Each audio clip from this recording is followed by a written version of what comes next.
बुद्ध का एक शिष्य बुद्ध के संदिग्ध में 6 वर्षों से था। वो एक दिन महात्मा बुद्ध के पास आया और बुद्ध से कहा, हे बुद्ध, मुझे आपके पास है 6 साल हो गए, मेरे बाद कितने शिष्य आए, उन्हें आपने इस बीच किसी एक दिशा में ज्ञान देने के लिए भेजा, लेकिन मुझे अभी तक नहीं भेजा। क्या मुझे अभी तक बुद्धत्व प्राप्त नहीं हुआ? बुद्ध मुस्कुराए और बोले, ये तो तुम्हें खुद समझना होगा कि तुम्हें बुद्धत्व प्राप्त हुआ है या नहीं। शिष्य बोला, है बुद्ध, आपने मुझे इन 6 सालों में जो भी उपदेश दिया मुझे वो सब याद है। आपकी बताई एक एक बात मुझे याद है। आप मुझसे भी पूछ सकते हैं, मैं आपको हर उत्तर देने के लिए सक्षम हूँ। आप मुझे एक मौका तो दे ताकि मैं किसी भी दिशा में जाकर लोगों को आपके ज्ञान के बारे में भी बता सकूं। बुद्ध ने कहा, ज्ञान की बातों को याद रखने से कुछ नहीं होता। जब तक आप उसे अपने आचरण में ना लाओ, जब तक आप किसी भी चीज को अपने आचरण में नहीं लाओगे, तब तक आप दूसरों को नहीं कह सकते कि वो उसे अपने आचरण में लेकर आए। शिष्य ने कहा, जो भी हो, कृपया आप मुझे एक मौका दे, आप मुझ पर भरोसा रखें। मैं सभी को अपने ज्ञान से प्रभावित कर सकता हूँ। मैं लोगों को ऐसी बातें बता सकता हूँ जिससे उनके जीवन में शांति आएगी और वो शांतिपूर्ण अपना जीवन जी सकेंगे। बुद्ध ने कहा, अभी तुम तैयार नहीं हो, जब तुम तैयार हो जाओगे मैं तुम्हें खुद सही मार्ग पर जाने के लिए कहूंगा। शिष्य ने कहा, क्यों बुद्ध, आपने मुझे इन 6 वर्षों में इतना भी ज्ञान नहीं दिया जिससे मैं लोगों को प्रभावित कर सकूं। बुद्ध ने कहा, ठीक है, तुम पूर्व दिशा की तरफ जाओ, वहां तुम्हें एक गांव मिलेगा, उससे तुम भिक्षा मांग कर लाओ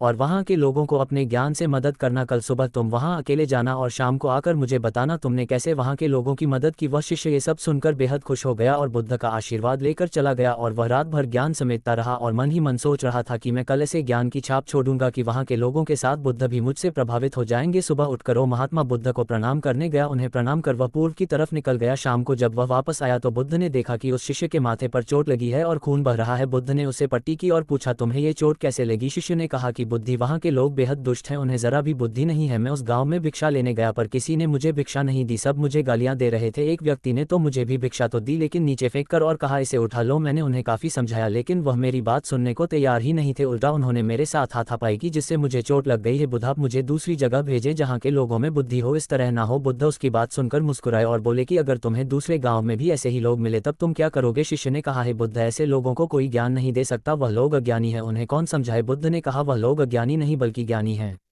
उनके पास बहुत बुद्धि है परंतु उनके पास खुद का ज्ञान है। अब अगर तुम किसी दूसरे के ज्ञान को चोट पहुंचाओगे तो वह कुछ तो कहेंगे ही। तुम्हें ऐसे लोग हर जगह मिलेंगे, तब तुम अपना ज्ञान उन्हें कैसे दोगे? बुद्ध ने शिष्य को कहा कि आज तुम आराम करो, कल शाम को मेरे पास आना। शिष्य बुद्ध को प्रणाम करके चला गया। अगली शाम जब वह वापस बुद्ध के पास आया तब वहां एक और बुद्ध का शिष्य मौजूद था। उनके हाथ में चोट लगी हुई थी। बुद्ध ने उस शिष्य के हाथ पर चोट देख उस पर पट्टी की और उस शिष्य से पूछा कि तुम्हें ये चोट कैसे लगी? शिष्य ने कहा, है बुद्ध, आपने पूर्व के एक गाँव में मुझे जाने के लिए कहा था, वहीं मुझे ये चोट लगी। बुद्ध ने कहा, वहां तुम्हारे साथ क्या क्या हुआ, तुम मुझे बताओ। शिष्य ने कहा, है बुद्ध, वहां पर मैंने सबसे भिक्षा मांगी लेकिन किसी ने मुझे भिक्षा नहीं दी। एक व्यक्ति जिसने भिक्षा दी थी उसने भी वह मुझे जमीन पर फेंक कर दी और कहा, उसे उठा लो। मैंने चुपचाप उसे उठाकर अपने पात्र में रख लिया और उसे कल्याण का आशीर्वाद दिया। तब उस व्यक्ति ने मुझसे कहा, आप बड़े ही अजीब व्यक्ति हो, मैं आपका अपमान कर रहा हूं और आप मुझे आशीर्वाद दे रहे हैं। मैंने उनसे कहा कि आप धनी हैं, आपने मुझे दान दिया है इसलिए मैं आपको आशीर्वाद दे रहा हूं। फिर वहां से मैं आगे गया तो कुछ लोगों ने मुझे वहां से जाने के लिए कहा। उन्होंने मुझे कुछ अपशब्द कहे और मुझ पर कुछ पत्थर फेंके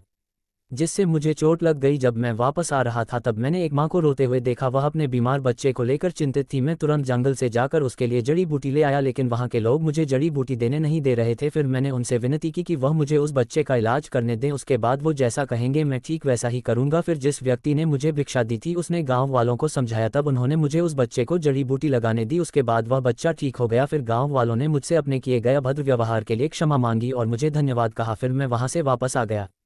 हे बुद्ध, आपसे एक विनती है, उस गांव के लोग बहुत भोले भाले और सीधे हैं, क्या मैं रोज उसी गांव में जाकर भिक्षा मांग सकता हूं? ये सभी बात वो पहला शिष्य भी सुन रहा था। उसने ये सुनते ही बुद्ध के चरणों में गिरकर कहा कि हे बुद्ध, मैं समझ गया हूं कि अभी मैं उस लायक नहीं हुआ कि दूसरों को ज्ञान दे सकूं। बुद्ध ने कहा, हमें बाहर वैसे ही लोग दिखाई देते हैं जैसे हम भीतर से होते हैं। जब तक हम स्वयं को नहीं बदलते तब तक हम किसी को भी नहीं बदल सकते। खुद में परिवर्तन करना बेहद जरूरी है। कोई भी बात बताने से पहले उसे आचरण में लाना बेहद जरूरी है, क्योंकि आचरण में लाई हुई चीज को बताना समझाना बहुत आसान होता है और उसे लोग बेहद आसानी से अच्छे से समझ पाते हैं। दोस्तों, आपने क्या सीखा इस पोस्ट से जरूर बताएं। दोस्तों, हम सभी को ऐसा लगता है कि हमने जो कुछ भी सीखा है वह हमको दूसरों को सिखाना चाहिए, लेकिन हम जाने अनजाने में दूसरों को सिखाने के चक्कर में हम कभी कभी गलत साबित हो जाते हैं। तो इसलिए दोस्तों, अगर आप किसी को भी कोई भी सुझाव देने के लिए जाते हैं, आप कोई भी चीज़ सिखाने के लिए जाते हैं, तो सबसे पहले आप उस कार्य को संपूर्ण रूप से और सही ढंग से अच्छे से सीख जाएं और आपको जब ये पक्का प्रूफ मिल जाए कि अब मैं इस कार्य को संपूर्ण रूप से सीख चुका हूं, अब मैं दूसरों को सिखा सकता हूं, तभी आप दूसरों को सिखाने के लिए जाए, अन्यथा आपके साथ दुर्व्यवहार हो सकता है और आपको क्षति भी पहुंच सकती है।